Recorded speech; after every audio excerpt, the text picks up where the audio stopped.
Francis Manapul, Dan Waters, Philip Kennedy Johnson, Josie Campbell, Max Dunbar, Jack Herbert, and Caitlin Yarsky reveal the effects of the Lazarus Rain across the world as Aquaman, Wonder Woman, Shazam, and Martian Manhunter deal with a few surprising threats.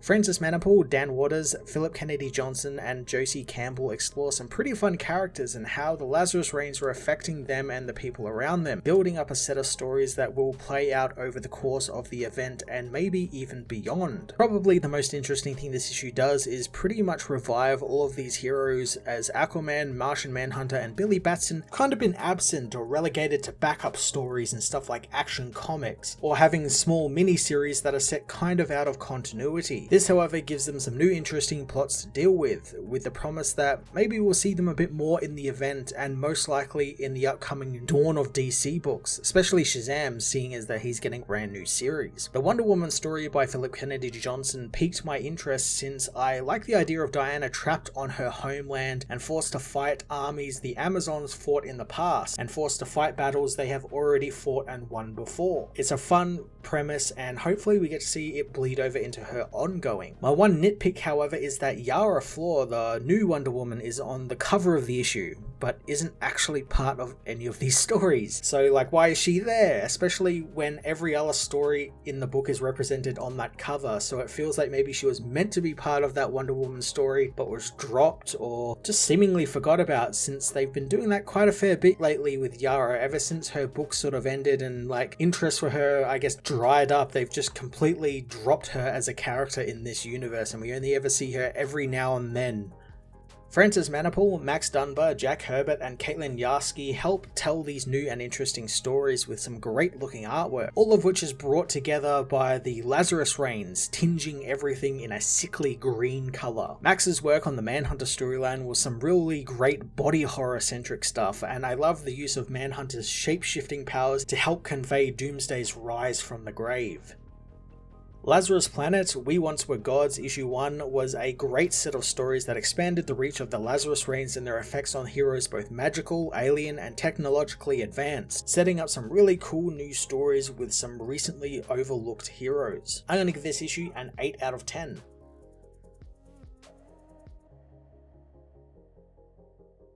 Lazarus Planet, We Once Were Gods Issue 1 finds a family walking down the beach covered in the Lazarus resin runoff. The father assures his daughter that he's an ace shot, so if anything comes out of the waves, his child will be safe, but the child just wants things to go back to normal. Her father thinks that the heroes are always setting off something, and who knows what they've unleashed this time. Suddenly, Lucy, the family dog, frantically barks as 3 men wash ashore. The family find that one of the men is still alive, taking him back to their cabin. They strap the man down to a bed as a precaution while they call for help, but they find they have no signal on any of their cell phones. Some are worried that the guy they helped could be dangerous and he could kill them. Their paranoia continues, thinking that he could be a zombie or even a foreign spy. The man looking after him thinks that he could just be a sole survivor of a ship that crashed off the coast, but the other man thinks that he's dangerous. The man in the bed suddenly awakens, snapping the straps holding him down like they are nothing before throwing one of the people through a window. The man's face suddenly becomes monstrous, but then upon seeing his reflection in the glass, he reverts back to normal, seemingly shocked that he is just a normal human man now. The being is knocked down by the man with the gun, who thinks that he's a Russian spy. Suddenly, the being viciously bites him on the arm, but again he stops upon seeing his reflection. He grabs the family's dog, leaping from the window with Lucy and running towards the ocean. Aquaman suddenly appears, stopping the pursuing man from trying to shoot the being. Arthur tells the being to let the dog go, and this isn't like him anymore since he is like Arthur now. The being lets the dog go as Aquaman tells the family that he used to fear these people too, but his actions obscure their true humanity and he only wants to protect and feed his family. Arthur reveals that these people were once part of the Trench, but he now sees them for who they were, his ancestors, and if they all can't show them how to share the shores with one another, then they will see what the Trench is truly capable of. Above Earth, Martian Manhunter views the flows of human emotions across its surface, finding it much more beautiful than music. He discovers the beauty went away when the Lazarus Rain ravaged the planet and inflicted suffering on many. He soon sees a new song manifest in America, one that is an oasis of gratitude and something that he thinks could be a new conductor for emotions. Down in Metropolis, Raphael R.C. uses his empath powers to take the pain and suffering from a whole ward of sick elderly people, allowing them all to get a good night's sleep. Feeling all of their pain, RC stumbles out of the hospital into the rain, finding helping 327 people so far is good progress. He wanders into the park and into the Superman's memorial, telling himself that he can take everything Metropolis throws at him. Manhunter knows that in another city, RC would have been right, but in Metropolis, they know a specific pain no one else does, telling the pain-filled man that his powers are too much for him, so he wants to help share the burden. John connects with the man and suddenly feels the pain he was holding back is that of the day Superman and Doomsday fought, and the day Superman died. Manhunter tells him that he tapped into the memory of Doomsday, the most adaptive creature ever designed, and it seems that even a memory is enough for him to reproduce from. Manhunter knows that the monster will tear RC apart unless they imprison him in the Martian's psyche. Manhunter takes the memory of Doomsday, immediately knowing that he made an error in judgment in doing so as his body begins to morph into Doomsday. Manhunter figures that his telepathic physiology gave Doomsday new ideas, spreading like a tumor through the hero to find a new way to rebirth itself. Manhunter finds that Doomsday tried to use the red to spawn offspring, but they were killed instantly by the archetypes of Earth, so he then again tried to find root in the Forgotten Zone, where Earth's first murder took place, but the dark energies were too ancient and he was stillborn in the process. The remains of the Doomsday eggs found their way into the Bleed, where they found enough power to take physical form, but most of the eggs were destroyed as they arrived in Earth's dimension. The infected Manhunter meanwhile has his head split open wide by Doomsday, who uses his morph powers to try and pull a piece of the Doomsday egg inside of Manhunter's now open brain. The egg is suddenly smashed by Arcee, who tells Manhunter that he's taking back Doomsday or he'll find a way to kill them all. He tells the hero that he saw everyone's pain and thought that they all deserved better. Arcee takes the Doomsday memory back from Manhunter, using his own power against Doomsday, which ultimately leads to Arcee, under the immense pressure, to turn into a red diamond. In the present, Manhunter shows the red diamond that was once Arcee to Superman. He says that Arcee allowed himself to become a psychic gem that is dense enough to absorb the living memory of Doomsday. Clark apologizes for this, wishing that he could have met the man. He thinks that if he hadn't chosen Metropolis, then they could have responded sooner. Manhunter tells his friend that this is the chaos of the universe. Clark doesn't think that that's fair, but Manhunter knows that it must be so the songs can, on occasion, appear. John asks his friend if, with all of his powers and different visions, can Clark see the patternless patterns of the emotions all over Earth, but Clark mournfully knows that he can't, as both heroes look over the Earth, seeing no songs among the emotions today.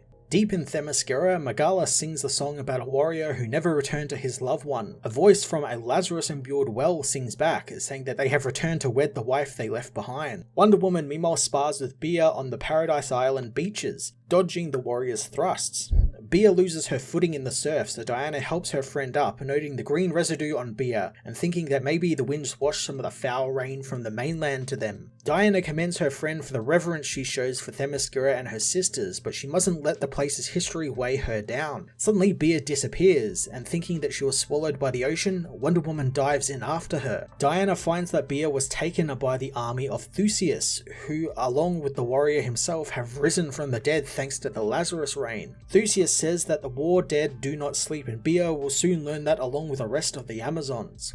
Diana tries to catch her friend, grabbing her and bringing her to the surface. Wonder Woman gives Bia her sword and tells her friend to catch her breath as Theseus brings his army ashore. The two warriors fight the undead horde off, and while they are easily beaten, they are a great many of them. A horn soon sounds and Queen Nubia leads a group of Amazons into battle. Diana learns that Magala alerted Nubia to what was coming as the souls of the fallen are flooding from the Well of Souls. However, Magala learned that it's not just any souls, it's the souls who had died long ago at the hands of the Amazons. Nubia reveals that Doom's doorway is also under siege as well, meaning the island is under attack from all sides now. Luckily, the warriors make short work of the zombies, but the now limbless Theseus knows they have not won, since the doors of Hades are flung open and the land of the dead is empty, and all of Themyscira's enemies have come back. But Diana isn't concerned, since Themyscira has killed the armies of men since their earliest days, and the army of the dead won't fare any better.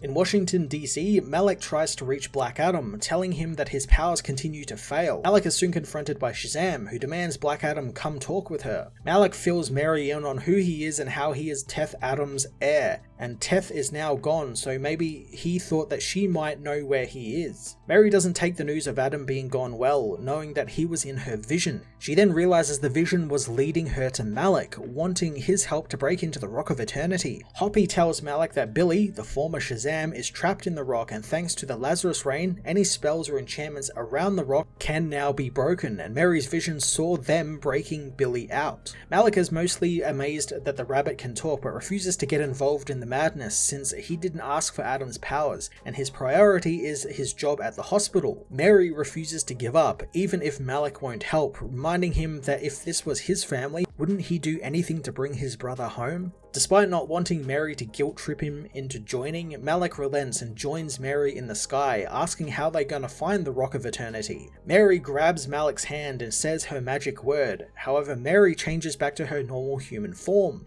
She says that she had hoped that blasting the rock like she did the Tower of Fate recently would have worked. Hoppy notices a doorway has opened on the rock though, but it's fading fast, so the heroes race towards the door as it begins to disappear. Mary says her magic word again and gives them the boost they need to blow through the door and into the Rock of Eternity.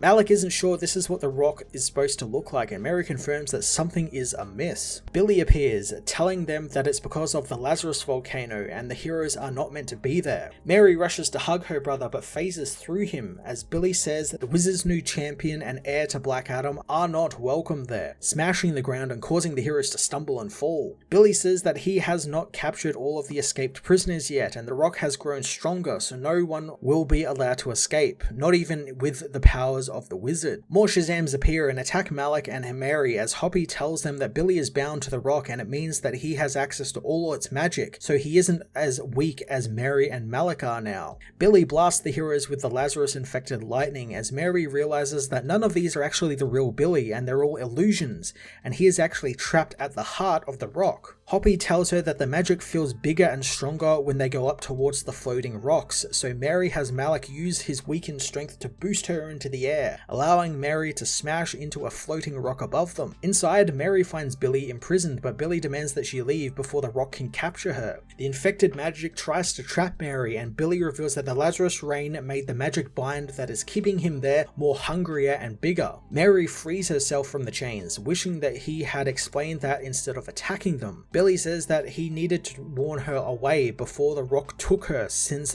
he is sacrificing himself to save her and the family. Mary hugs her brother, telling him that she won't leave as Malik and Hoppy arrive, telling the heroes that they are all going home. Malik explains that if Billy is bound to the Rock of Eternity and able to control every possibility he can think of, then why does Billy have to be the one trapped inside of it? And why can't the rock be trapped inside of Billy? Billy frees himself and says his magic word, becoming Shazam once more. The heroes are all teleported back to their house in Philadelphia, and Billy reveals that he absorbed the rock into himself, freeing him from his prison. He knows he is still tied to the rock, but he can now call upon his other form and is no longer trapped inside of it. Freddy, Darla, Eugene, and Pedro find the trio outside, reuniting with Billy. Malik gets ready to leave to go and help the people he left to help Mary, but Mary thanks him first, telling him that if he ever needs their help, all he has to do is say the word. Mary thinks that everything will be fine now, as elsewhere, the enraged wizard curses Billy's foolish choice. Thanks to the Lazarus Rains finally showing him the way, the wizard decides it's time to reclaim Billy's powers and return him to a place below the gods and the wizard as someone who is unworthy.